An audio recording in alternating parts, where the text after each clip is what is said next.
Hi friends, అందరు బాగున్నారా? ఇదైతే గురువారం వీడియో ఫ్రెండ్స్. ఇప్పుడైతే నేను పెడుతున్నా, ఏంటంటే నాకు టైం లేక పెట్టలే ఫ్రెండ్స్. ఇప్పుడైతే మనం ఫస్ట్ అయితే కృష్ణుని టెంపుల్కి వచ్చినాం ఫ్రెండ్స్. సాయిబాబా గుడి పక్కనే కృష్ణుని టెంపుల్ ఉంటుంది. ఏంటంటే ఫస్ట్ అయితే సాయిబాబా కంటే ఎక్కువ అక్కడికి వెళ్ళేదాన్ని. ఈరోజు ఎందుకు ఇక్కడికి వెళ్ళాలనిపించింది కృష్ణుని టెంపుల్కి. ఇక్కడికైతే వచ్చిన నేను.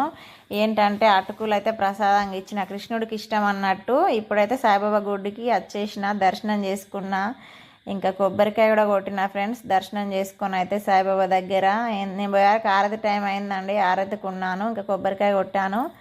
ఇలా వలిగింది చూడండి ఫ్రెండ్స్. కొబ్బరికాయ మనం కొడితే సూపర్గా వలుగుతుందండి. ఎందుకంటే భక్తితోని ఏది చేసినా ఖచ్చితంగా విజయం ఉంటుందని నేను అనుకుంటా. చూడండి, ఇక్కడికి వెళ్ళి అయితే కొబ్బరికాయ కొట్టుకున్నా. ఇంకానైతే దర్శనానికి పోయినా. ఇక్కడైతే మనం కొన్ని శనగలు తీసుకుపోయినామండి దేవునికి ప్రసాదం. ఎందుకంటే శనగలు ఇష్టం బాబాకు పంచి పెట్టడం అంటే. మనం అయితే ఎన్ని తీసుకుపోయినా దేవుడు అయితే తినడండి. దేవుడి దగ్గర పెట్టి మనకే